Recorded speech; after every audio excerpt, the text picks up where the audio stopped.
What is good, Fin Nation? What's good? It's your boy Reason, and we are back here for another one.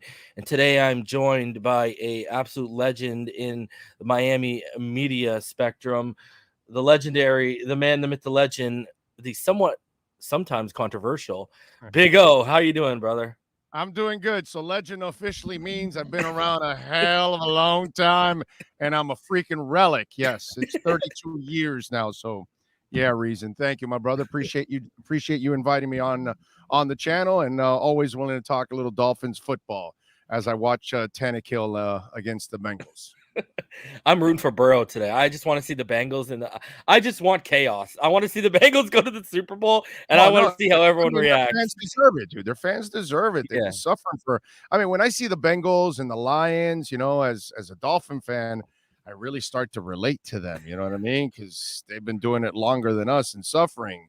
And so I kind of feel for them. You know what I mean? So I hope that one day when we're there, Bengals and what's it called? Lions fans have a little sympathy for us too at the same time, and they root for us. You know what I'm saying? Highly Bred says, shout out to Big O, the voice of Miami sports. I appreciate him. Thank you very much. Appreciate everybody and the support they give us every day on the channel, man. And we're growing like crazy. So it's you guys are doing some great stuff over there, man. Oh, wait till you see what we got brewing, dude. Wait till you see what we got brewing. We're doing something that's never been done covering Dolphins football. So it's going to be a really, really cool thing that we're going to be doing. So that's awesome, man. Yeah, I can't wait, man. We're adding another insider too to the group, so that's going to be a lot of fun. Yeah, nice. So, which is already a pretty stellar group, and it doesn't actually get better than that collective you have. Well, we're adding Marcel Jacques Louis, so awesome. I love his work. He does a great job, and so I figured let's add somebody else that does a great job. So they're going to get 5 Dolphin insiders every week on our show, every day. So you're going to have them twice a day. Why you gotta set the bar for me, Big O, like this? Why you gotta raise the bar high? Eh? Why? Wait till you see what's next. We're not done, dude. The problem reason is that radio sucks, and it's become a corporate piece of crap across the country, and they just want to broadcast. They want to broadcast to everyone, and that people, South Florida sports fans who are all over the world. They don't want to hear about the Bengals and the Titans. They want to hear about the Dolphins. Yeah. So I figured, all right, so let's do this, man. Let's create a platform that's going to cover the hell out of South Florida teams. So when you want to find out about the Dolphins or the Canes or the Heat, we're going to have all of that. So we're going to have the best insiders on all of it every day. And we're not on the air to screw around and joke around. Yeah, we have some fun, but we're going to get down to talking sports, which is something that's kind of a lost art, actually. And that's kind of what we do every single day. So yeah, we're moving, man. We're moving in the right direction. And wait till you see what's coming next. That's going to be a lot of fun. Awesome, man. Florida born Kentucky Brown says, this is epic. My 2 favorite Dolphin content creators. Love you guys. Appreciate you. And I wanted to say to you, Big O, I'm a diehard Pittsburgh Penguins fan. And I still haven't got over the Rats. I still haven't got over the Rats in the 90s, man. Like, I will never forget that Eastern Conference final. That one hurt. Bill Lindsay goal is still the greatest goal in Panther history, right? We're getting past Bork. Oh, so yeah. That one hurt a lot because I try to tell Dolphin fans. I tell Penguin stories all the time up here because I try to tell Dolphin fans. I'm a fan of the Dolphins, but as a diehard fan since I was born of the Pittsburgh Penguins, I know what a winner looks like. You know what I mean? So I'm trying to, you know what I mean? I'm trying to tell people what a winner looks like. But let's shift back. And the Panthers are the real deal. Yeah, they're good. I've Alexander Barkov is an absolute stud, man. You got a bunch of studs on that team. That team, the drafting, especially on the defense, the drafting for a while has been very, very good. And I've known for a while, they're on Evgeny Malkin. If he's ever traded on Pittsburgh, I know the Panthers are on his short list of teams you would be interested in going to. But anyways, football here for a sec. Tua Tagovailoa. Who's that? Never heard of him. I know, eh? It's crazy to think that a guy who, from all indications is that nice of a person. He's, the work ethic stuff, I don't really, I've gone into that. I was hearing the work ethic stuff back in November, posting it on my Patreon. I've talked about it on the channel multiple times. I believe we're really getting to a split of Team Flow versus Team Tua during that losing streak, and fingers were getting pointed. But all that encompassed, do you think Tua lived up anywhere near to what the expectations you had of him going into year 2 would be? And B, though, do you think he was even given a fair shot to live up to those expectations? No, not even close. And we're never. Look, man. Yesterday it's funny because I had somebody, kind of ask me the same thing, and I told him that environment, coaching make all the difference in the world. And when you look at Drew Brees in San Diego and Drew Brees in New Orleans, it's a completely different dude. Mm-hmm. When Kurt Warner went to the Giants, it was a disaster for him. And then he goes to Arizona, and all of a sudden, it's a different ball game for him. And that's where it changes sometimes. When you have an environment for a quarterback, you're going to give him a better chance to succeed.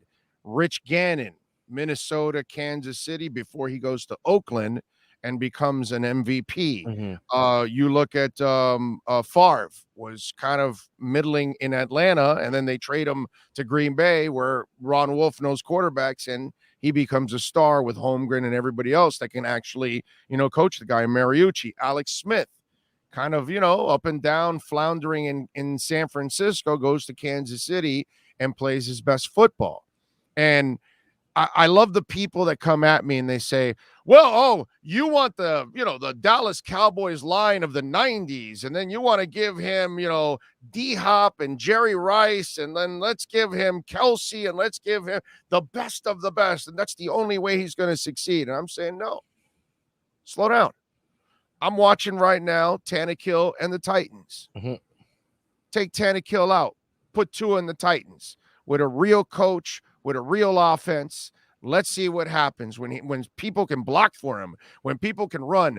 I saw your conversation the other day with Dudley and all the other guys that were on, and the element that was missing in that conversation was the run game. Mm-hmm. And when you look at Tannehill, he's on the mental side, he's light years behind Tua. He's kind of remedial when he came into this league and had to kind of learn, but they still keep it kind of basic for him. Mm-hmm. But you can keep it basic for him because you got the linebackers sucked in, worried about Derrick Henry, and the middle of the field is always open. Yep. And I remember you guys were talking in that discussion that they closed out the middle of the field on him and they made it tough. Yeah, there's nobody running. Yep. So if nobody blocks, if nobody runs, what the hell are you going to succeed at doing? Mm-hmm. You know what I mean? And one of the things that I talk about on my show is Drew Brees, why he had success, as short quarterbacks normally do. If they have success, it's because the middle of the line is rock solid. It's because the guards and the centers are immovable objects. Yep. And they create passing lanes for short quarterbacks. So if your stupid ass coach thinks that three offensive coordinators that are the three stooges discussing a play every 40 seconds and arguing what they're going to run, no experience, no offensive line experience in the coach, no offensive line experience, four guys that are young, and a journeyman that should be a sixth man. I like Jesse Davis, at but he's best. A sixth man. And he's Andrew Gardner, folks. If you don't know, if you haven't followed Dolphin football in a long time, he's freaking Andrew Gardner, bro. That's who he is. And there's nothing wrong with being Andrew Gardner. You can live for 10 years and make a lot of money, but you need an O-line coach. You need a QB coach. Yeah. You need an offensive coordinator. You need an offensive line. You need a running back. Take Kirk Cousins out of Minnesota and put Tua. Okay? Take Winston and Hill out of New Orleans and put Tua in there. I'm not asking you for perfect. I'm just asking you for a hell of a lot better than the clown show that was going on here, where receivers can't stay healthy. They depend on a rookie. They can't even play their tight end enough. I mean, these morons. How do you even allow Gesicki to be on half the time on the sidelines? Mac Hollins, all he does is make plays. So if everybody else is a sack of injuries, I remember the game that they brought back Preston Williams, and he got hurt in the back of the end zone. The week before, Matt Collins made a big-ass play for you, and you go back to Preston Williams? Yeah. I mean, how stupid can you be? So the moronic state of the Miami Dolphins, on behalf of Brian Flores in the offense, it's insulting. No one can survive. And I'm tired of all this, you arm queens and size queens out there, that you come out here and you think that every strapper that's 6'5" is going to win a Super Bowl. We had Marino here, dude, and you didn't give him the right side of the line. You didn't give him a running game, and you didn't give him a defense, and he didn't win jack crap. So it doesn't matter. Last time I checked, Justin Herbert is looking at the playoffs just like Tua and won as many games, and he has more help than Tua. I know his coach is a dumbass for going for that fourth down on his side. I understand all of that, but that's also part of your structure. So their structure is a little better, but Flo couldn't even win a challenge. So for me, there's a long ass answer for you. I like it. They never gave him a chance to succeed.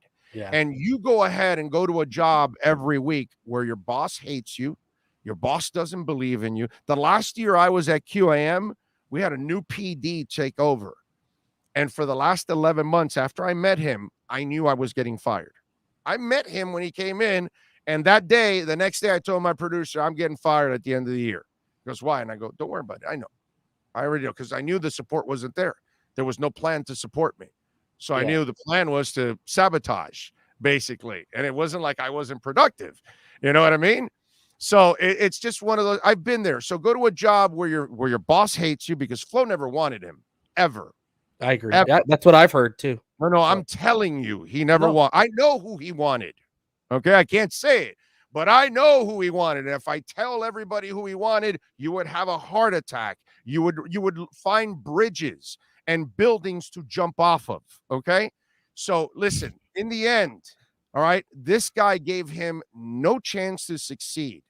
And he is not the guy that is going to play off of his arm, like what we talked about, that throw to Matt Collins that everybody uses, that he bounces. That's not who he is, man. So he's off balance and all that. This is a kid that needs. Did he want Jamie Newman? Did he want Jamie Newman? Are you trying? Is that what you're trying to? I'm joking. I'm not going to say who he wanted, but all I'm joking. You know, the guy never wanted to in the first place. He created all kinds of havoc for the front office, bro. Yeah. A lot of the screw ups. Why you went 1-7 is because of Flo. And as Marcel reported from ESPN, the man wasn't even talking to his coaching staff from Thanksgiving on.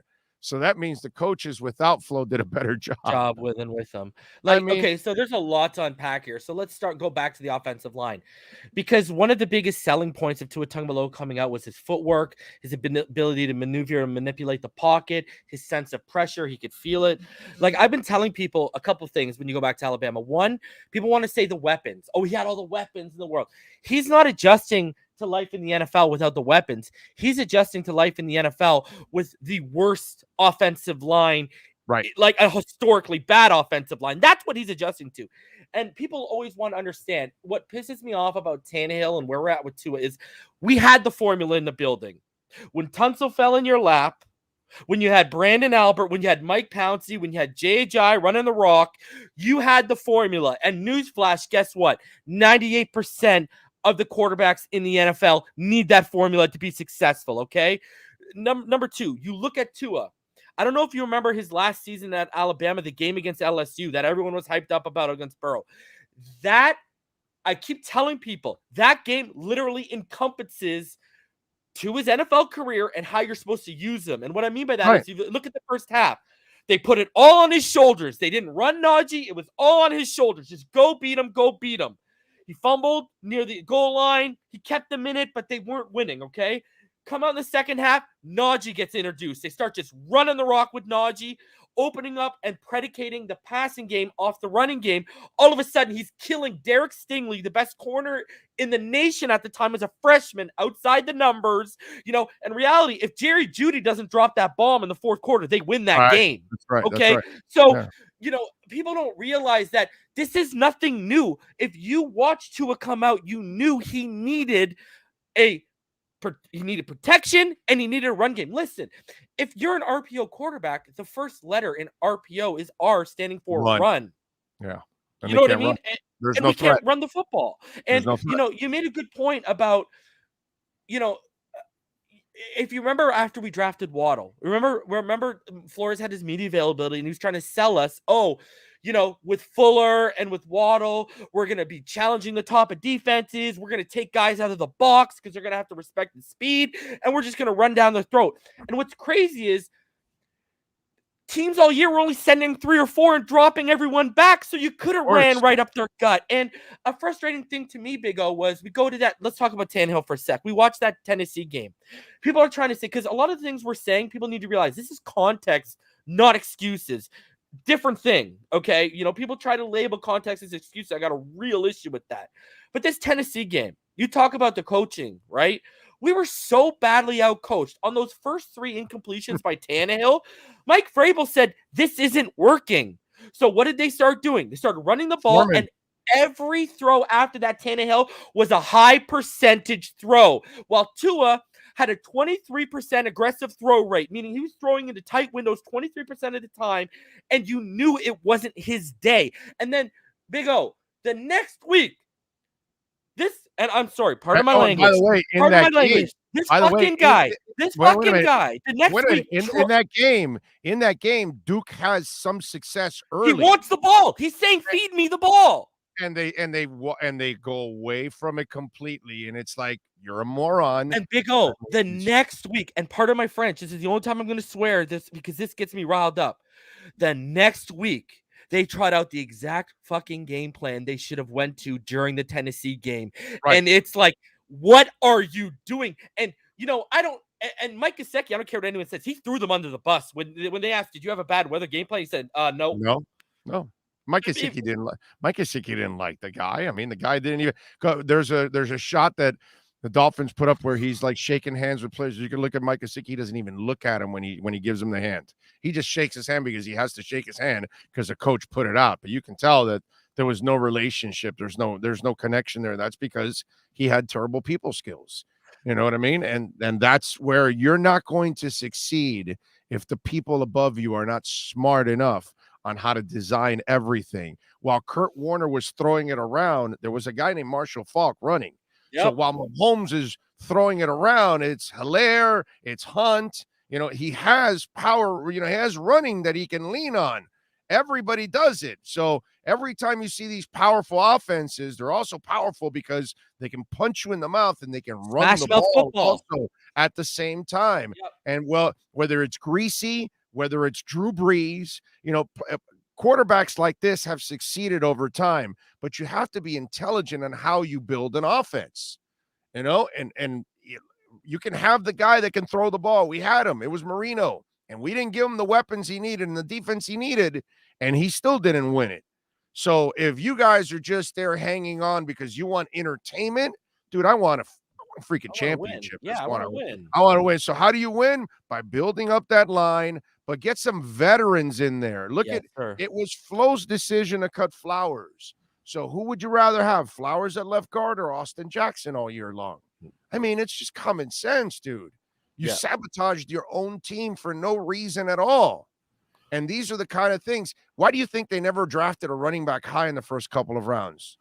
Watch them do it now. Why? Yeah. Because the New England guy was here, and the New England way is not to make a big commitment. Watch him now. But didn't they draft Sony Michel in the first? Didn't Damian Harris get drafted in the third? That's why when I heard this Patriot way, I was like, he's not even doing that. Like, this guy's just on his own. He was so arrogant. But in 21 years, Belichick doesn't do that. No, I agree, but he's done it. He had to do it here lately with Harris. The Michelle one really actually didn't pan out for him, but he did try it. But he did do it. But he at least showed me he did it. Flores, Robert Edwards, years ago, he got him out of Georgia, I believe, in the second or first round, and the poor kid blew out his knee in the Pro Bowl. it was their free agency, and I kept saying this to people, the free agency and their draft moves kept sniffing of arrogance to me. Like J.K. Dobbins. I heard they loved J.K. Dobbins, but they thought he was going to fall to them at 56. I mean, if it's your guy, go get him. We had so much draft capital. Why are we playing twiddly dinks? Like, you guys were in talks to move up and get Tristan Wirfs.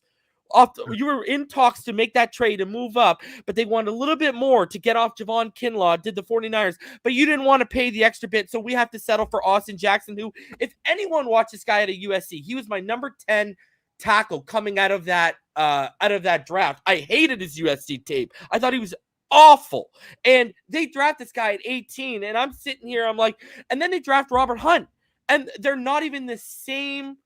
They're not even the same athletic profile. And then you switch from what's his face, Steve Marshall, to now you go to Lemuel Jean-Pierre, and now we draft Liam Eichenberg, who he doesn't even fit any of these athletic profiles. And it's like, are we just like throwing shit at the wall and hoping it sticks right now? Because, you know, I look at this, and Flores put all these people in place.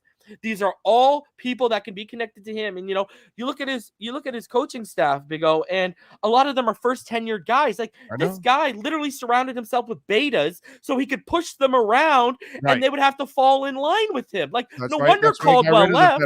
That's why he got rid of the veteran players too. Yes. He didn't like Kyle Van Noy had an opinion, and he didn't like that.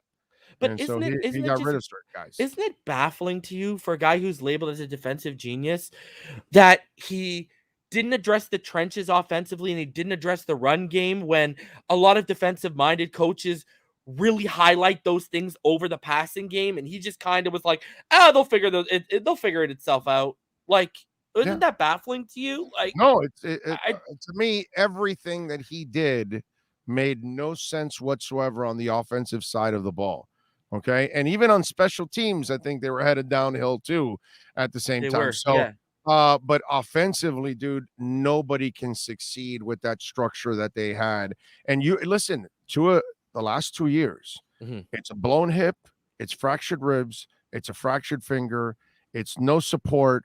It's a guy that doesn't believe in you from year one, pulling you and all that. And then this year, he really thought he could win with Jacoby Brissett.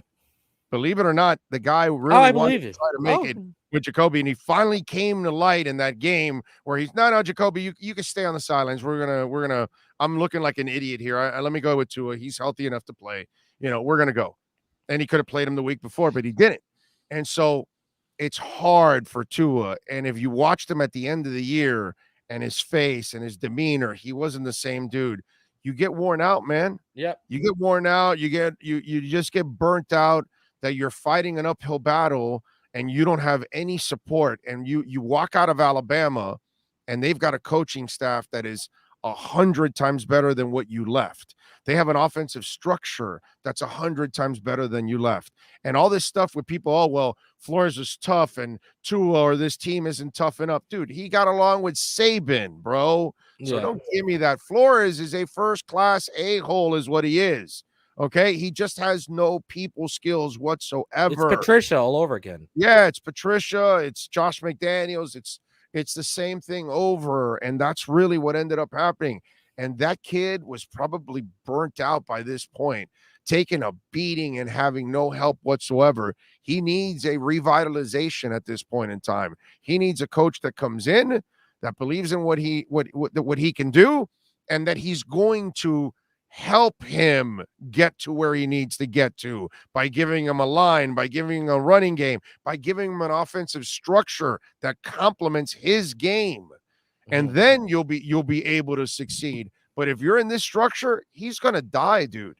It's only another year or two, and he's going to break down, and he's going to wear down. It's going to be David Carr all over again, if you remember David Carr. If you mismanage a quarterback and allow them to just take a pounding and a beating, dude, it's going to wear out on them. It's just normal. It's human nature.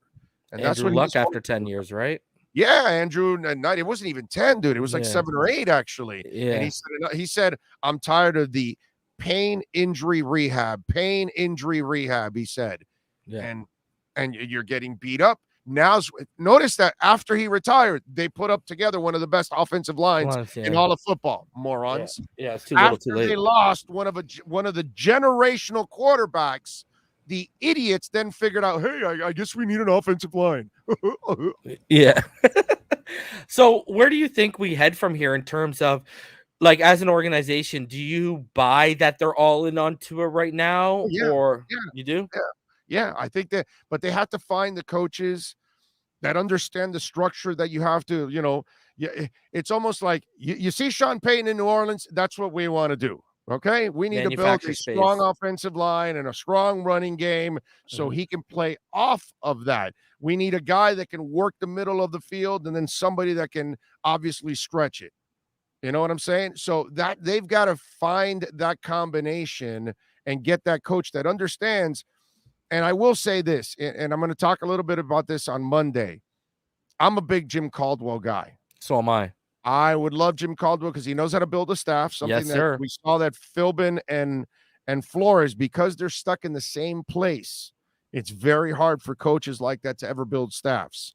You want the guy like Dable, actually, who has been an offensive coordinator in 5 or 6 different teams and has been in 5, 6, 7 different organizations. Some people go, well, why does that guy keep getting hired? He keeps getting hired because he's actually a good coach.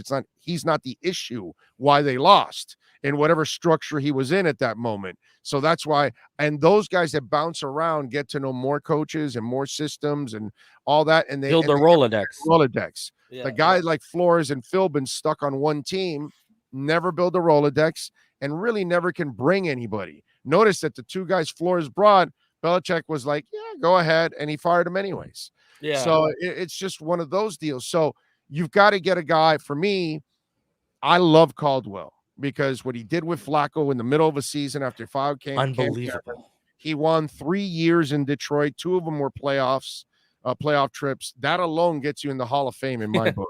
Super Bowl appearance as a rookie coach. Yeah, you can win in Detroit, you can win anywhere, dude. I agree. Okay, so I like him a lot, but I don't know if they're going to hire him or not.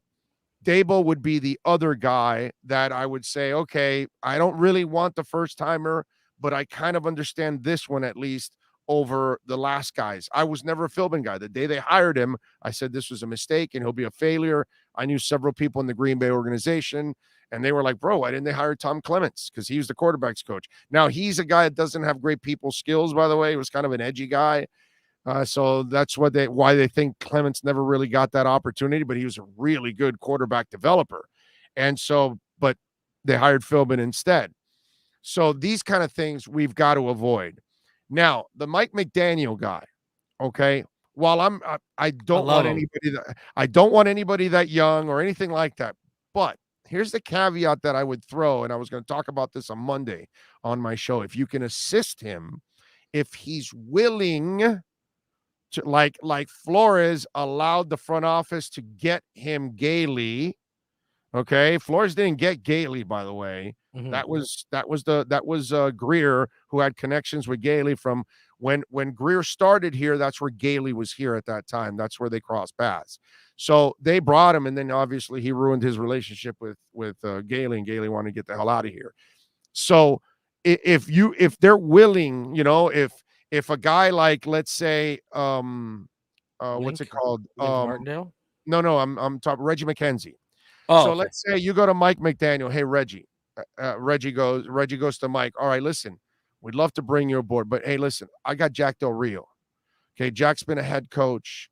He knows defenses. He's the assistant head coach over there. Defense. I can get him to come over here and become your assistant head coach and defensive coordinator, somebody you can lean on, because Flo didn't have anybody to lean on. So you've got to try to help him build a staff with veteran coaches that will assist him and build a foundation for him. If you have a Mike McDaniel come in and he's going to hire a whole bunch of young coaches that haven't been there and done it, then you're done, and you're done, bro. You're toast. It's not going to happen. I'm assuming he has a decent Rolodex because of the guys he's rolled with since Mike Shanahan. So, but I agree with you. Like, he's been only with Mike Shanahan. Yeah, and then he went under Kyle, and Yeah, so that's kind of like he's only been on those 2 islands. So it's the same coaches that they all work with. So I don't know how many. I like the guy that's been on his own in completely different areas. And if you look at Dable's resume, it's like he's in Cleveland, and he's he's in Miami, and then he's in Buffalo, and he's all over the damn place. He's in Alabama, and you look at his resume, and you're like, okay, this guy, has been all over and experienced all kinds of things, different ownership groups, different general managers, different schemes, different offensive schemes, different special team schemes, different coaches. That's kind of what I like. Whereas they've kind of all he's been in the Shanahan tree the entire time. So I don't know how that's going to turn out. But if he has a good offensive mind and he's willing to allow you to hire other guys and not have the ego that thinking, oh, they're trying to prepare just in case they got to fire me. They have my replacement. And I think that's what Flo was worried about with Jim Caldwell, by the way. I agree. 110% alpha on alpha type stuff. That's why he put a bunch of betas around himself. But that's why I think I like about Mike McDaniel. He seems like a 180. There's no ego. I know he's a former, alcoholic, so I know he understands in terms of second chances, and I believe he has like Chris Forrester on his staff under him, so he believes in second chances. That's for sure. Alcohol and cocaine. All right, let's have a party. But I do think my thing with him is I got a feeling with Daboll that he's gonna flame out. I don't know what it is. I've heard, Josh Allen is attributed a lot to Jordan Palmer and Ken Dorsey. Now, if Daboll comes here with Dorsey, I do like that. But I think why does everybody think that? If they believes because Dorsey takes his job. Oh, I agree with that, but pay him. Pay him. But they'll pay him. What he did with Cam Newton, what he did with Josh Allen. Let's go. If we're sticking with Tua, you got to get him in the building as part of the package. I think. Doubt they'll be able to do that, doggy. Because if Daboll leaves, why would he take? It's what Mike McDaniel did last year. Why would he do a lateral move? Why wouldn't he elevate himself to become the offensive coordinator there? You know what I mean? Plus, it's a playoff team already at that point. I know. You know what I mean? So hey. I don't believe he'll be able to take Dorsey, because I would believe Dorsey will be smart enough to just stay right there and take the elevation and be his own offensive coordinator, make his own mark. And if he can win it with Buffalo, then that really elevates him. You know what I mean? Talk about the elevation if he can turn around Tua Tagovailoa and get us to the playoffs, though. Right? Yeah. I mean, I do get what you're saying. Why leave a winning franchise for a loser franchise? Mario Cristobal might be able to pay him more to coach. If he comes to the Hurricanes instead of the Dolphins, oh my God! Let's talk about the coaching search for a little bit. I know Twitter was kind of blowing up today because Stephen Ross's flight path was to the Bay, but I heard on the day that that picture was taken, Harbaugh was in Tampa Bay scouting a Jesuit high school, so it was not Jim Harbaugh. What do you think about the whole Harbaugh thing in terms of this? I'm not a Harbaugh guy. You're not a Harbaugh guy at all, eh? Zero. He's not a coach. He's not a coach of men. He's a coach of kids. John Harbaugh is a coach of men. Jim Harbaugh wears on people. The San Francisco success, I actually credit more Schneider and McLaughlin. They're the two general managers who are exceptional. McLaughlin also helped build the Washington defense that you're watching there now. Speaking of alcohol, he's had his alcohol issues. And Schneider obviously has been up in the Northwest with Pete Carroll for many years building those teams. Those two guys built that San Francisco team is one of the best NFL teams in the last 25 years to not win a Super Bowl. They are awesome. They were loaded. And they had their peak, and then they had their decline under him, and he was losing the franchise. I think Jim is built for kids. I think it would be a grave mistake to hire Jim Harbaugh. I think it's more about hype, and it would be another if we're going to allow Stephen Ross to be a part of these decisions, then you're going to fail every time, because he's Adam Gase, he's Joe Philbin, and now he'll do Jim Harbaugh. So for me, Stephen Ross should own the team, should cut the checks, should take the orders on what he needs to do, but he should make zero decisions when it comes to football. And he said he wasn't going to be the guy to take him away from Michigan. So, I've heard we're not even pushing for Harbaugh. I heard behind the scenes Harbaugh's not even in the mix. So it's not even in the mix. Yeah, what the conversation is, but I was just going to ask you: are you surprised? I'm not like. Even, Are you maybe surprised it was for McDaniel, dude? Maybe it was for McDaniel, not for Harbaugh. That's what I've heard. Maybe that's what it was. Why would it be for Harbaugh, dude? I mean, I just, I've heard it was for McDaniel. I've actually heard it wasn't for I'd be Harbaugh. so disappointed if Jim Harbaugh gets hired. It would be just like what happened with Joe Philbin. So many Dolphin fans got pissed at me because I never gave him a chance, because I never expected him to do anything. And with Jim Harbaugh, I just expect a clown show. That's why I think the Raiders are perfect for him, because he probably would, they would fall for it, and the name, and then, Vegas and all that crap. And so, yeah, but I'm not a Jim Harbaugh guy. I'm not a believer. What do you think? We're talking about with a Dayball or, like, let's say a Mike McDaniel. Do you think there's any potential at all that, because I mean, a guy I actually don't want to lose on defensive staff is Gerald Alexander. Do you think there's any chance any of these guys get retained on our defensive staff right now? I don't know who gets hired. I don't know what their style is. I don't know if they know the person. We have no control over that stuff. Who comes, who stays, who goes, who's get fired. I have no idea. We have to know first who gets hired. Mm-hmm. You know what I mean? Maybe a Mike McDaniel, guys like that could stick. A Jim Caldwell, maybe he already has his guys. He doesn't need, Gerald Alexander. He's got better options in his eyes. I have no idea on that one, and none of us have any control over that. What are your thoughts on I know we're talking about kind of staff builders here a little bit. And I've heard this, I actually heard some of the names yesterday too. What are your thoughts on Dan Quinn? Oh, I hate him. He's a defensive coordinator, bro. I saw his game day management, and it sucks. His team was streaky and winning and then losing a bunch, and there was never any consistency. Everybody is a prisoner of the moment, and this is what happens with all of this kind of stuff all the time. And he's a hot name now because his squad played well on that side of the ball, and all the stories come out that they love him and he's a really nice guy and all that. I watched him in Atlanta. I want no part of Dan Quinn as a head coach.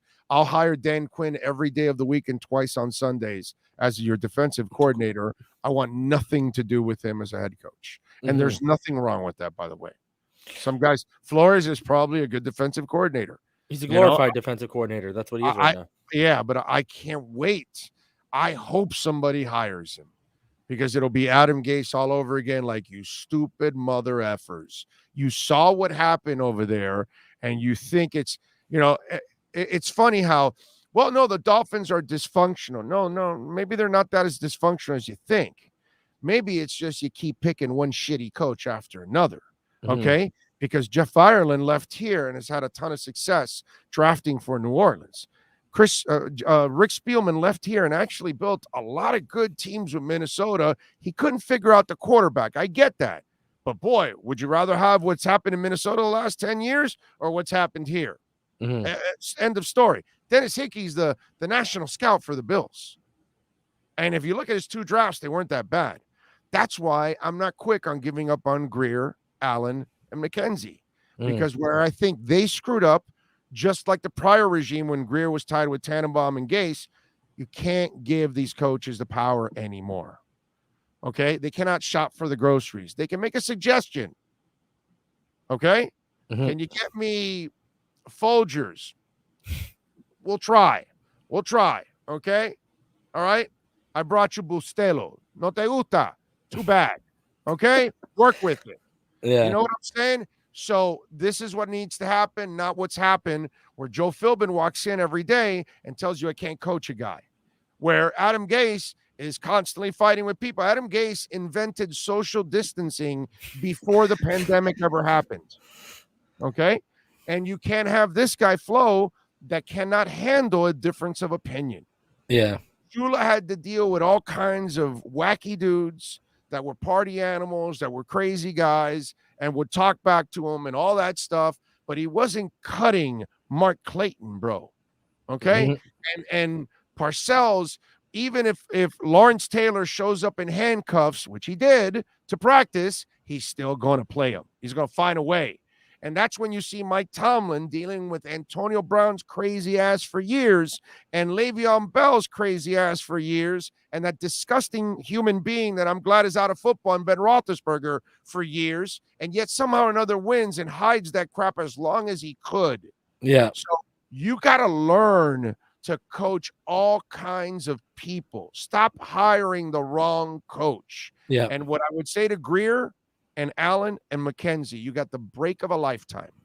You were allowed to fire your mistake. Don't make it again, because you will not have that luxury. So they need to hire the guy that knows how to find coaches. And watch what's happening in Tennessee. Mike Vrabel is again in the playoffs, double-digit wins. He knows how to play with his quarterback, that he knows his quarterback can't carry him. But he finds a way and he structures everything in order for him to win. And he's so good that his offensive coordinator became the head coach of Atlanta, and he replaced him and is in the playoffs again. Yep. Ladies and gentlemen, you must hire a coach that can build one staff after another, after another, after another. Yeah, that's what Belichick does. That's what Saban does. That's what all the great coaches do, because they're great coaches like Andy Reid have guys that leave, and Nagy and Peterson. And Shanahan's even having to do it now, right? And Shanahan's having to do it now. So it's a cycle, but you've got to learn how to adjust to that cycle. If you're a CEO, if you run a bakery, if you run a restaurant and you lose your top chef, you got to go find another top chef, because if you don't find the same level chef, all the customers that come go, hey, this doesn't taste like it used to. It's not Quality's as good. Not the same this place is not the same. I'm out of here. I'm never coming back again. Running an organization, and I don't care what the hell it is, you've got to replace your top salespeople. You got to replace your offensive coordinator. You got to replace your chef. So the job of Grier, Allen, and McKenzie is to make sure you get the next coach and get it right. Because if you really look at it over the last 25 years, the personnel guys really haven't been the problem. They haven't been perfect, but they really haven't been the problem, because they go on to succeed. No head coach that's ever been fired by the Miami Dolphins has ever succeeded again as a head coach anywhere else. Those are the facts. Those are the facts. Wow, I didn't even think about that. All of the personnel guys are all succeeding everywhere. Think about that. Yeah, like I'm racking the mind going back to Wanstead and Jimmy Johnson now, and like I can't name a head coach. Wow, I didn't even think about that. Stop hiring shitty coaches. That's your effing problem. I watched Zach Thomas and Pat Surtain and Sam Madison and Tim Bowens get old before my eyes because you couldn't figure out the offense. I watched Cam Wake and Paul Soliai and Jones and other guys get old. I refuse to watch Javon Holland and Phillips and all of these guys. And it's happening to Howard right now. It's happening to Howard. Xavier Howard, which he's going to get traded anyways. But anyway, I don't want to watch these guys. Figure the damn offense out already, bro. Okay? Get your coach, man. Look at Zach Taylor. I would have never thought Zach Taylor was this good of a coach. Like, and look at where he's at right now. And it's like, you're right. The personnel, man, again, like, and it's funny, you talk about Vrabel, and Vrabel, I think is a great point. Like, look at how when they lost Jack Conklin, we would have never survived in Miami if we would have lost that big of a tackle. But Taylor Lewan, they just turned around the offensive line and didn't even skip a beat. And we could have never done that. Look at that unicorn line, right? The Pouncey, the Albert. We never got back. Yeah. When they were healthy. Yeah. But we've never even sniffed that. Like, we've never even sniffed it. You're 110% right. Selena asks, is Godsey and Studesville gone? I would bet yes. Oh, God, yes. Please. Yeah. Ty Jenkins, I said about Studesville, I said, if I showed someone Eric Studesville on the sideline, and I told them he was a run game coordinator and the offensive coordinator, they would never guess that, because looking at our run game and looking at our offense, they would think he's an intern. Right. Ty Jenkins says, shout out to Big O, the one man to call bye-bye Flores. And I remember it was on. That wasn't fun, bro. That wasn't fun in the middle of a winning streak. Are going like, what the hell are you talking about, bro? And I'm like, yeah, well, you'll see. See, I was calling for him during the losing streak, and we started the winning streak. I was under the impression, like, as much as I was under the basically my narrative was they're going to bring him back another year, and we're staring down the barrel that he's going to be gone at the end of that year anyways. So I knew he was going to. Like, I knew the hell he was raising in that building for a while. So it's just. I didn't, like I had heard certain things about, like, I am dug in that I think November really helped Tua and Steve Ross's eyes. And that really said to themselves, despite everything going on, we can win with this kid. And this guy's not doing anything to help him win. And that was when I think it flipped. And it was like, okay, this guy's got to go now. Now he's got to go. This kid's proven, even with you holding him back, he can win for me. And, I think another thing that Ross loves, I mean, we all know he's a media darling. And November was, can you remember a month since Marino where we were getting such positive feedback on the quarterback position in Miami? No. It's been, it was a while. And you know what I mean? And consider it wasn't really explosive or anything. You know what I mean? It was just they were winning and he was doing enough. I just would love to see a team that could actually really run the ball and knock the crap out of people up front.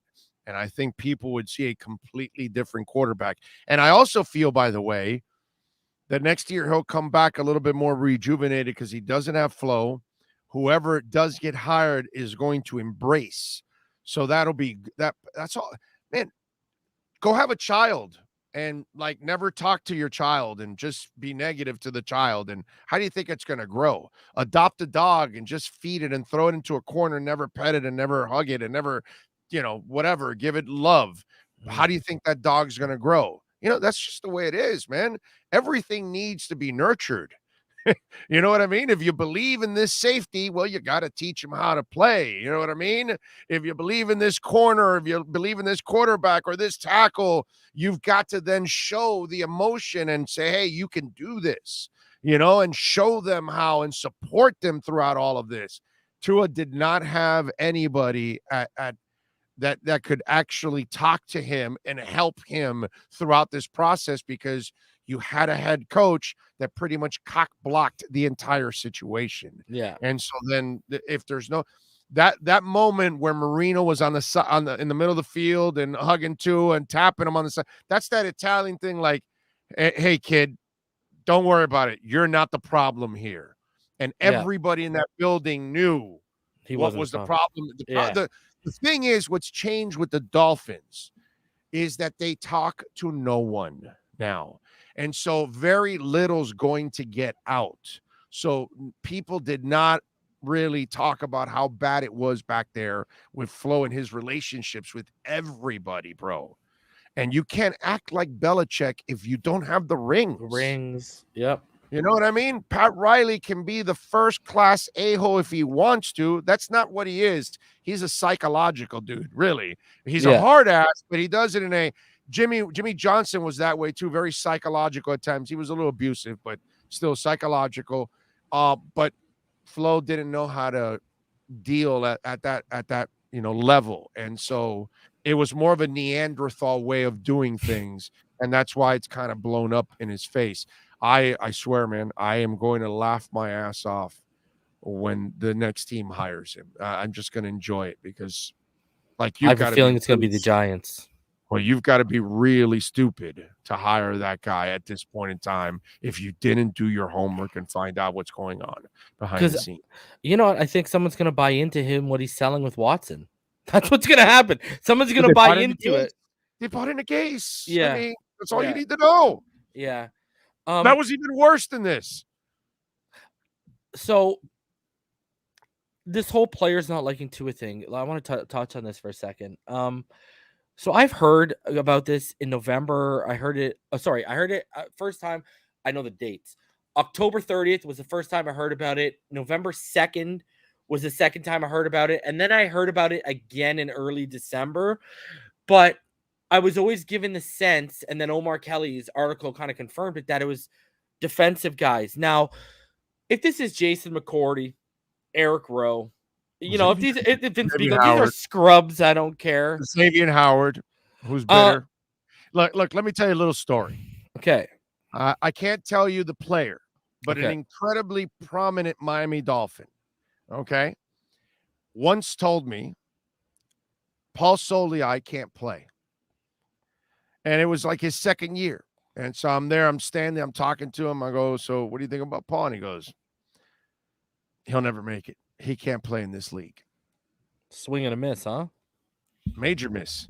So, one, some players do it because they're frustrated with the team or maybe with the coach or whatever. Two, they don't really know. Also, yeah. that's a. I want you to know this. Ex-players don't really know who can play and who can't play as much as you do. You know what they know? They know X's and O's. Yeah. They know how to read a playbook. They understand coverages better than us. And they can decipher it better than we ever could to anticipate what was maybe called, because we even, sometimes we think something was called and really it wasn't or whatever, and it was a mistake by the player, the quarterback, whatever. So players, they don't really know who can play or not. And this is one hell of a player telling me this. Okay. Yeah. He's like, yeah, no, Solia, he'll never make it on this team. And Solia went on to play really well and become a really good player for the Miami Dolphins. In fact, it was a year later after those comments is when he really elevated his game, because it was towards the end of his contract that he kind of, the light went on and he had this odd stance that was kind of sideways his first 2 years. It was kind of weird. I'd never seen a defensive tackle stand that way. It was kind of weird. And then they got him lining straight up, and then everything took off for him, after that. I don't know technically what they taught him. I'm not that smart. But all I'm saying is, that's an example of, players talk some crap, dude. It just, I wouldn't go by that.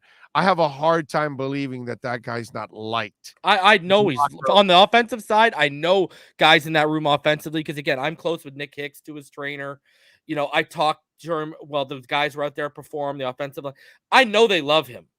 Come on. I know they didn't like Chan Gailey. I know what was being said about Chan Gailey when they were there. Chan Gailey's a hard ass, bro. I know. Yeah, he's an old school perfectionist. Like Norv Turner was the most mellow dude. When he comes to the podium, he was boring, monotone, this, that. And you're like, wow, that guy's a coach. And then those of us that watched him coach, he's mother effing everybody. And it's just like, holy crap, he's like the dirtiest sailor in the world right now. And you watch him and then all of a sudden he'd turn it off and so the public would see like this demeanor of some boring ass dude. But on the field, oh my God, he was a crazed maniac. Great coach, but that's kind of, great coaches are maniacs a lot of times. So you totally believe they're behind Tua. You think they're not gonna look to upgrade the position? Remember, some of these players also aren't smart enough to realize you need a running game. You need to kind of clear up the pocket, and they're standing on defense. Oh man, that guy ain't gonna get it done for us. Okay, do you know anything about passing lanes? Do you know anything about the offensive line? You see how bad they are. You know that they can't run the ball. It's and I laugh because if you don't have a running game and you can't pass protect, so you want a much bigger quarterback with a strapper that is going to lose 40 to 27? Is that what you want? Oh, but he threw for 350 and 3 touchdowns. So at least we got our money's worth. Is that what we want now? Dude, we want a whole team that can go out there. The last time the Dolphins were winning Super Bowls, Bob Greasy passed the ball 6 times in one. Yeah. Because they had 3 running backs, not 1. Come on, man. They have 5 guys on the line. My whole issue with them wanting to trade for Watson and everything, like my root issue with it was, you're telling me you can't develop a quarterback yourself. And the scary thing about if they did get a Watson was the kid was only 26. He still has ceiling. So I'm supposed to trust that you're going to trade 3 or 4 first-round draft picks for this guy. Plus, you're going to build him an offensive line. You're going to pay him $40 million a year. You're going to build an offensive line. You're going to give him a running game, and you're going to coach him up so he can reach his full potential and his ceiling here. Did people really think this was going to happen in Miami? Like, that's what my problem was with the whole scenario was, you know what this is? I was telling people, I said, all they're doing is they're fast tracking it because they can't do it themselves. They want a more out of the box finished product. And you know what that's going to turn us into? A perennial 1st or 2nd round exit. But remember, I don't want that. I want to win. Everybody wasn't on board on the Watson thing. No, I know that for 110%. It was driven by one guy. Oh, Brian. And then everybody was trying to appease this guy over and over and over again. And that was the problem. And they got to a point where it's like, yo, man. And a lot of the stuff that he made them do did not work. And so it got to a point where it's like, and so they have all this cap space and the picks. So now you want them to give up all that cap space and the picks, and they won't have the resources to surround Watson. Who, by the way, David Mills won the same amount of games that Watson did in Houston anyways. So what do you expect him to do here, bro? I mean, if you still don't have a running game and an offensive line, Deshaun Watson is going to die here also. Yeah, exactly. And he has an injury history too. It's not like this guy's the Superman back there. You know what I mean? Like, and I said that another thing people weren't thinking about, and I don't think Brian Flores had the foresight, Big O, was even if let's say he got cleared up on everything, okay, he's still going to get 6 or 8 games. Okay, you appeal it. Did we think they were going to build a good enough offensive line and running game, plus select a good enough backup quarterback that they could carry us to 500 while he's out? No, Deshaun Watson was about to walk into a 1-5 situation with no running game and no offensive line. You know what they're going to say? Oh, our number 5 overall pick last year won 7 in a row. Go get him, kid. You got this. That's exactly what they were going to do. And that's why I was like, we're staring down the barrel of it. Even if they get Watson, all these guys are going to get fired, and Watson's going to be left standing playing twiddly dinks with themselves. And all the guys that want him in the building are gone. Yeah, it's not going to happen. Now, the Watson thing is dead now. Over, yeah. Without flow, and plus, it would hinder what you're going to do in the offseason because you don't know if you're going to get him. So what are you going to do? Wait on how do you build everything, not knowing you're going to get him? That you can't do that. You have to build with a plan. So if you've got Tua, okay, so the plan now is go get yourself a couple of veteran linemen, like overpaying free agency, unfortunately, or trade for a disgruntled guy or something, but find a couple of veteran linemen, go either trade or sign or draft a running back in the top 3 rounds, and make sure you've got a grizzled offensive line coach that knows how to develop guys, man. And then all of a sudden you're going to see a completely different team. And you've got a pretty good defense already. And it should get better next year as it gets, more mature in the process. So there's a lot of things that Miami can do to better this team. They've got all the options there. Now they've got to take advantage of it, and they've got to make the right moves, and they've got to do what they haven't done in 25 years. They've got to find the right head coach, man. In your mind, what do you think is the perfect deadline in terms of them figuring this out? Because free agency is, March, the new year opens March 16th. Then a month and about 10 days later, we're dealing with the NFL draft. What would be a comfortable time for you to figure this out? Yeah. Super Bowl week. Yeah. Yeah. Right. Either right after the Super Bowl. I know that they don't like to take headlines away from the Super Bowl during that week. So either you sign them right as the conference games end or right after the Super Bowl finishes, but you probably want to do something like that, or maybe just after the Senior Bowl, that maybe late. Well, actually, no, the Senior Bowl would be, no, it's right before right after the Super Bowl. Yeah, no later than that because the Senior Bowl is a week before leading into it. So yeah, right after the Super Bowl, I think that would be the deadline. You have to have it done by then. By a couple days after the Super Bowl, you need to have that done so you can move on with the rest of your offseason. Because I think, I talked about this Friday on my show. I think you're not going to get that that head coach that gets to meddle a lot. That's kind of par for the course now. The next guy in is going to have to coach the groceries cook the groceries he's given, in other words. Yeah. Because they already told you we're going with Tua. So that's it. They're telling you this is the quarterback. This is how we're going to build. Do you believe in this? Do you believe in this philosophy? Yes, I do. We're moving forward. Oh, you don't? Thank you. Have a great day. We're moving on.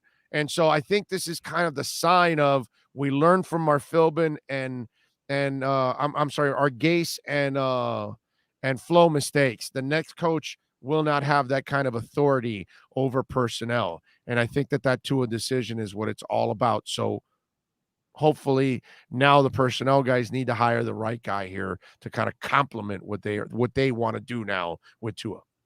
So Michael says 2 guys that have intelligent, unique thoughts, refreshing compared to the ignorant, regurgitated noise of most others. And TR said, did Flo really choose our OCs over Mike McDaniels last offseason? Mike McDaniels, that interview was blocked right after they left LaFleur. So we didn't even get McDaniel in the interview. Tony Elliott from Clemson, I know he turned us down. He didn't even want to come interview it for it. So, I mean, all indications are, yes, he promoted within because there was no other option. Matt Canada stayed in Pittsburgh. No one wanted to come here and work with Flo. That was when the red flags really started going off for a lot of people. That it's obvious, bro. And they know that in the front office. It's like, okay, nobody wants to work with this guy. How are we ever going to improve if he can't build a staff? That's why I'm dying to watch somebody hire him, dude, because it's like, okay, do you think he can build a staff? And what, you think all of a sudden he's going to learn how to? That's why he was talking that BS towards the end about, oh, I think I've grown, and I think other people, I'm hoping that they've grown and all that. He knew his ass was done at that moment. He knew he was toast. You think he was fired even if we made the playoffs? Yeah. Oh, yeah. Yeah. I think they were going to fire him regardless. I think they were tired of him, man. They were incredibly tired. This is how they feel in the front office, okay? They won in spite of him, not because of him, in spite of him. And that's the misconception that's out in the public and a lot in the media that doesn't know jack crap of what's going on. Most of the media doesn't know anything about what's going on behind the scenes, okay? The reason they're not in the playoffs was Brian Flores, not because, oh, the 7-game winning streak. It's like this thing that we did with Matt Moore. Oh, he was 6-3. No. He was 6-6 that year. He lost 3 other games. Yeah, I get it. He finished 6-3 in the last 9 games, but you conveniently leave out the other 3 games he lost in the season. So he was a 500 quarterback. It's one of those kind of deals that we kind of dress the pig. We put a little lipstick and we say, well, no, you see, Mama June lost a little weight, that kind of stuff. Yep. Atlanta, Tua left the field with the lead and said, hey, Brian, you're the defensive genius. Go get him. Field goal, win the game. They play zone. Kyle Pitts eats us up over the middle. Week before that, anyone can say what they want to say. The fact of the matter is he got out coached by Urban effing Meyer in the last 4 minutes. Fingers, as we call him on the show. Stanky fingers. Okay. And he shook hands after. Like, did you wash your hands, bro? You know where those fingers have been? What's wrong with you, Flo? Flores probably did one of the handshakes, and he did one of those. He did the handshake, and he did the, what I mean? And then, Jacoby Brissett was his guy. And you can hang all those losses on. He handpicked that backup quarterback. As we call him, Brisket. Jabroni Brisket. Yes, exactly. Yeah, he's a piece of work, man. He actually led to my I started this week, first time this season. Every Friday, I did my jabroni of the week, and it was all because of Jacoby Brissett, man. So, and he is my man. That he is. It's unbelievable. But you ask him, and his bust is being shined right now in the Hall of Fame. That's the best part about when you ask him about him. It's like, yo, me? Come on, dude. I'm the second coming, baby. Come on. Yeah. Here comes the second coming of your Uber out of town, buddy. That's where it's coming. So, when we talk about how this roster is constructed, do you think a new coach, do you think this is one of the more attractive jobs out there in terms of location, draft capital, financial capital, and the defense is basically in place? We just need to fix the offense. You got to find out an offensive mind, man. You got to find an offensive mind, somebody that knows how to adjust. We watch Spo all the time with the Miami Heat over the years, adjust with different types of players and systems and all of that. I watch Shula, because I'm old enough. Yes, I'm a relic. And I watched him go from Greasy to Woodstock, which was David Woodley and Don Strock, and get to a Super Bowl with Woodstock, and then play a completely different game with Marino.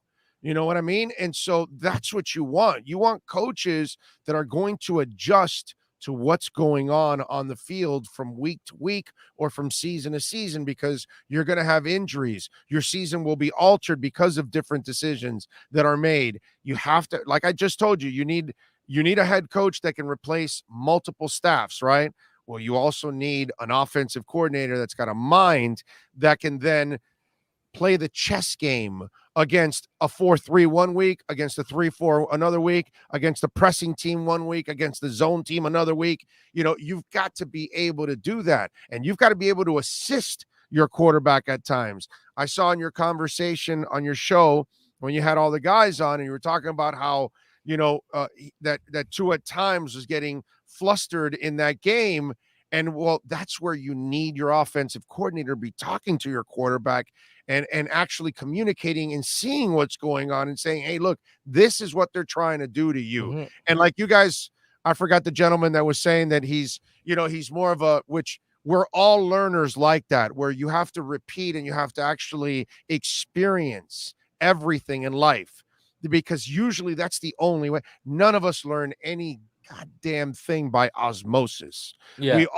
If you become a great salesman or saleswoman, you're going to do it. At first, you're going to suck at selling and communicating with people, and then eventually you're going to get there, right? If you're going to start being a politician early on, you're not going to be very good at debating early on. But then as you get better, if you're actually a really good politician or a lawyer or whatever it is, we all get better with experience. Reps, baby. And Tua just finished his first complete season and a couple of extra games with no help. Yeah. Okay. So let's give him some help. Let's give him like a real OC. Let's give him a real quarterbacks coach, people that have been there and done it. Let's give him an offensive line coach. The one thing I do like about McDaniel, that he understands the running game is very important. And it has to be a priority in any offense that you have. I don't give a crap who you are, whether you're Mahomes or you're what's called Montana. Everybody has a running game, dude. The K gun, while Jim Kelly was throwing it around everywhere, there still was a dude named Thurman Thomas, bro, killing us. Mm-hmm. Okay? So that's kind of the way it is. Marshall Faulk was killing you while Kurt Warner was throwing it. So there has to be a pure dedication to the running game, something they never had. You have to go out there and get yourself, a couple backs that really scare the crap out of people. And there has to be a dedication to it. So the next coach has to understand you must succeed running the football if you're going to win with Tua, with Marino, with whoever, dude. Mahomes, I don't care. If you don't give them a running game, they're probably going to struggle. Man, Peyton Manning couldn't throw for more than 10 yards, but he had a defense and a running game and an offensive line, and they won the Super Bowl. And you talk about that. Some of you are so freakish about Tua that can't throw. Peyton Manning barely. I have a better 52 yards. Yeah. Come on, dude. So it shows you Mac Jones. He's nothing, bro. He's just a guy. Yep. He's a jag. And yet they supported him. Mm-hmm. They gave birth to their child, and they said, child, we will protect you. We will give you an offensive line. We will give you a running game. We will give you receivers. We will give you an offensive coordinator. We'll give you a quarterback's coach. And we're not going to put the weight of the world on you, son. We're going to ask everybody else to win the game, and you just facilitate. What the former rapist alleged. I'm sorry, Ben Roethlisberger. I'm sorry, that's what I meant. In that first Super Bowl, he was nothing but a facilitator in that year because they were so good. The Dolphins need to build a football team so not just Tua, but the rest of us can go celebrate a Super Bowl. That's even what Tom Brady was early on. He was a facilitator, right? Good defense, good running game. Don't turn the ball over. I mean, it goes before he went live. People get caught with these gaudy stats and these big, you call them the arm queens and the size queens, when all you need is efficiency. I mean, Tom Brady literally made a career off efficiency. I will kill you from the short to intermediate level. Then when that chance up the seam or over the top presents itself, I will make the throw 3, 4, 5 times a game that'll make you respect me. And that's how I'm going to beat you. Like Montana plenty of times, exactly. A little slant, but it was Jerry Rice that got that slant and then went another 70 yards. Exactly. So, it's just the way it is. But it's got to be a little bit of both. I mean, Mahomes has a lot of success, but dude, he has Tyreek Hill and Travis Kelce and Andy Reid designing his offense, bro. You know what I'm saying? And he's got a running game constantly because Andy Reid's going to get him a running game one way or another. So there has to be the balance. Every quarterback needs it. And when we had the great quarterback, he had an imbalance and he never won. So Greasy had half his talent and he's got 2 championships that he polishes all the time. and Danny can't polish one of them. Why? Because he didn't have half the line that Greasy had. He didn't have one running back. Greasy had 3. Okay. And yeah, Marino had 2 great receivers. He had Paul Warfield. Okay, I get it. There's the only advantage that he had. But outside of that, dude, this is why Marino didn't win one. It's about the team, not necessarily only Tua. And we keep laying the world on the kid's feet. And if you do that, 2 years ago, Pat Mahomes ended on his ass in the Super Bowl because he didn't have an offensive line. Yeah. So even Pat Mahomes needs an offensive line in order to win. By the way, how dare you disrespect Kareem Abdul-Jabbar and his 1,000-yard year with Dan Marino, bro. And 15 one-yard touchdowns. Yeah, exactly. Oh, man. But yeah, you're right. Like, Dan Marino only ever had 3 top 10 defenses, and he only ever had 1 Super Bowl. And you look at Aaron Rodgers, who a lot of people think of, the modern day version of Dan Marino, let's call him. The only time he won a Super Bowl, top 10 defense, top 10 run game. You know what I mean? Right. Like they need it. And people don't realize that, people, this is what I don't understand, Big O. When did wanting a competent offensive line and a competent run game become everything needs to be perfect around a kid? Like when did is this because I call this what we're in right now? We're in a highlight reel society right now, right? And that's why I use the Saints, the Rams, the Vikings as examples. Take those quarterbacks out and put Tua in Tennessee. Put Tua in any of those situations which are night and day. Put him in New England. Put him in New England. And put them in New England, and they're better than they were with Mac Jones. Oh, way better. You think some of our fan base hates Tua now? How would they feel when he's 3-0 against us instead of 3-0 against Bill Belichick? You know what I mean? New Orleans is in the playoffs if they have Tua this year. I agree with that 110%. I wanted to ask you because I've heard whispers of it. I don't know how real it is.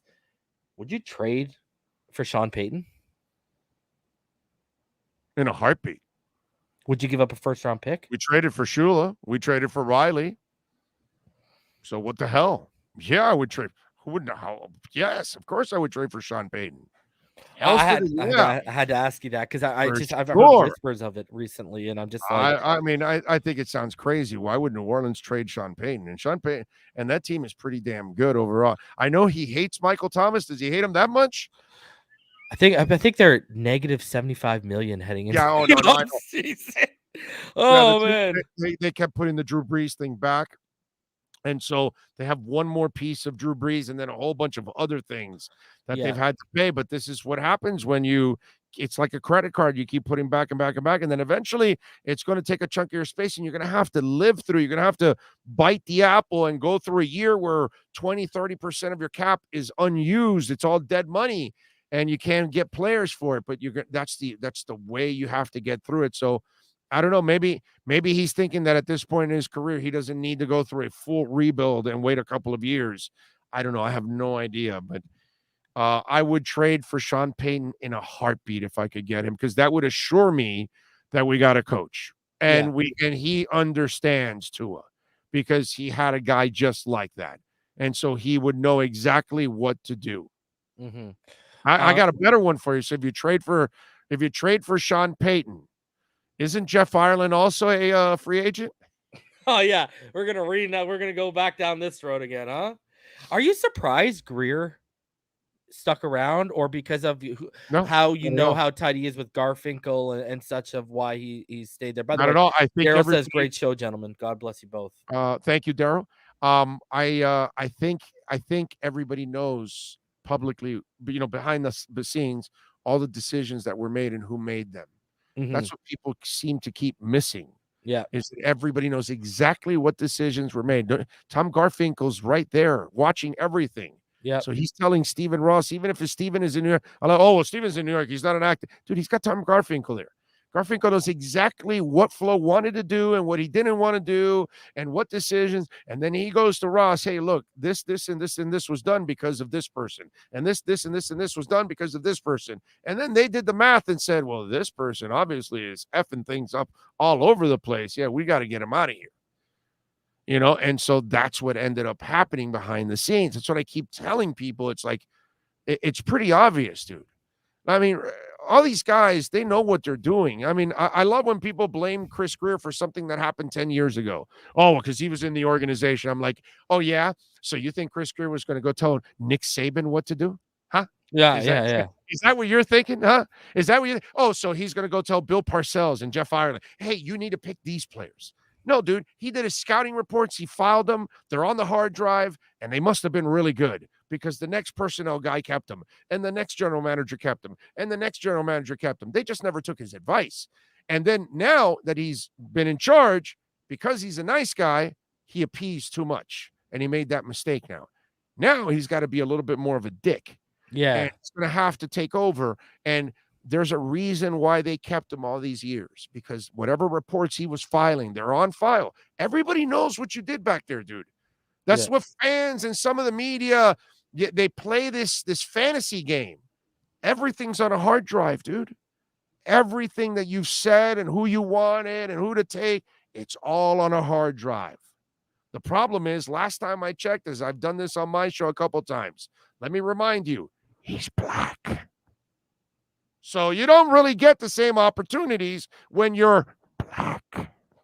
So he finally got an opportunity now, and he effed up the first time here with this coach. Yeah. Trust me.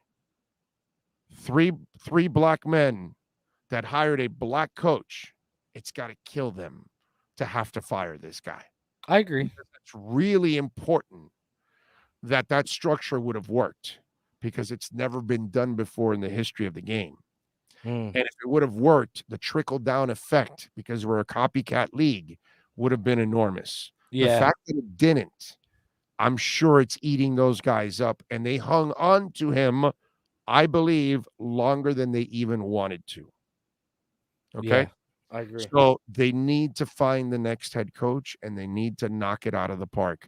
But this time around, trust your instincts. Believe in the force. Okay, Reggie McKenzie found Khalil Mack and Derek Carr. Marvin Allen has helped build teams in Atlanta and Kansas City. Chris Grier has had terrific selections over the years and made great suggestions. These gentlemen need to count on their opinions, on their expertise, and just go find the guy that can actually work on the players, the system, and the assistant coaches. Get the guy out of the politics of trading for players and signing this guy and cutting that guy and none of that. Go get a coach that's going to coach. You worry about personnel, and let's move forward. And I hope that that's what they do, and they better, because if they want to save their jobs in 2023, that's what they're going to have to do. Yeah, because I've been trying to tell people, Chris Grier is actually kind of a head coach's dream. He's a facilitator. You give him your vision, and he'll execute it for you. The issue is the guy giving the vision to Chris Grier's got to have a correct vision. Brian Flores wasn't a visionary like that. That's where the issue lies. You know what I mean? It's Grier basically facilitated and gave Flores what he want. Flores didn't execute on his part, because I tried to tell people, I go back to what I talked about earlier about the Will Fuller and the Jalen Waddle after he drafted Waddle, and telling us, they're going to take the top off and they're going to open up the box and we're going to run down the team's throats. People don't realize he has to sit and sell that game plan and that idea to Ross and Grier. And then they got to go, and then Greer's got to go make it happen. Same thing he's got to do with the defense, the exact same thing.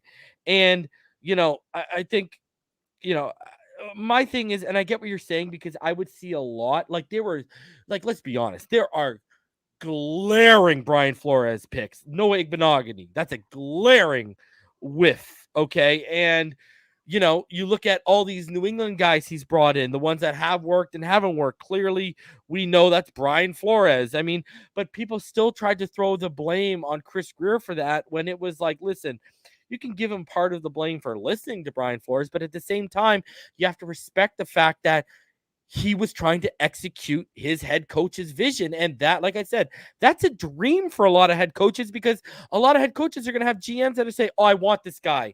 You're going to make it work. Right. You know what I mean? I'm with you. And that's why my suggestion to those gentlemen is no more, bro. Don't, no more taking orders. You make the calls here from here on out. Don't depend on the coach. You guys know personnel. You guys can find players. You've all three of those guys. I believe the Dolphins, and I know it doesn't look that way. I believe the Dolphins have one of the better front offices in the league. I think they have three of the better talent evaluators. They just got to do their thing, but they've got to hire the right coach. And because we've made the mistake so many times in the past that we also flush the personnel guy with the head coach. And as I've said, look at the track record. I'd like to have a little bit more patience on the personnel side. On the coaching side, I was completely, out of patience with Flo. Yeah, I mean, you look at even I remember at one point I was calling for Grizzard's job, the wide receiver coach, because the first 8 weeks we were using Jalen Waddle like Jarvis Landry inside of 5 yards. Like, they weren't stretching with him at all. They weren't, testing. There's no creativity in that offense at all. But then again, also, if there's no threat in the running game, if the offensive line can't be consistent, it just becomes that much harder to design anything and count on any. That's the other thing. What can you count on? Well, and I agree with that. There was no money play, dude. But no okay, money play. So I agree with that. But like, okay, let's go to the Saints game for a second. All right, you go to the Saints game because Marshawn Lattimore is consistently on Jalen Waddle. They started using him in the backfield to help him get his release off the line of scrimmage so he could get out into manufactured open space and they could make plays with him. But then we run into the Tennessee game. You got bad footing. You got a bad field where a 4.27 guy like Waddle is not going to be 4.27 on that field.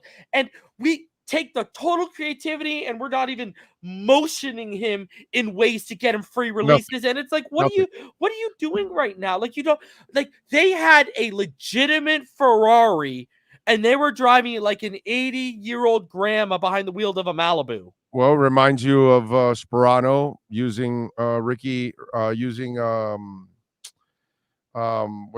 Bush as a running back, which was like, okay, so he got to 1,000 yards or 990 something or whatever. Big freaking deal, dude.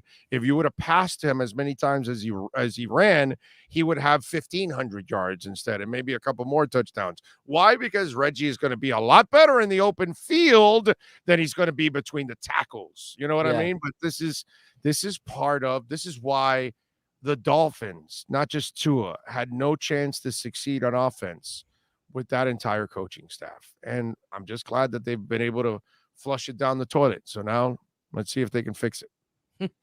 Man, I appreciate you almost an hour and a half of your time. It's absolutely been a fantastic conversation. People in the comments are loving it right now. Any final thoughts? And again, plug what you got coming up this week and plug that big change you got, put the hype train in motion.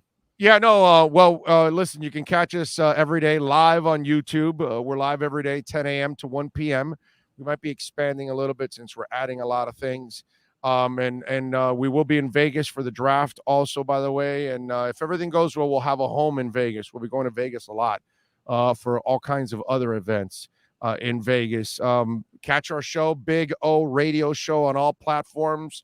Subscribe there on the YouTube channel. You can catch Omar Kelly, Joe Shad, let's see, Alan Poupar, Cameron Wolf, and now Marcel Jacques-Louis will be joining us, not this week, the following week. He will join us with the Edge Energy Drink Miami Dolphins report. So 5 Dolphin insiders exclusively in South Florida can only be heard on our show. Nowhere else they can be heard.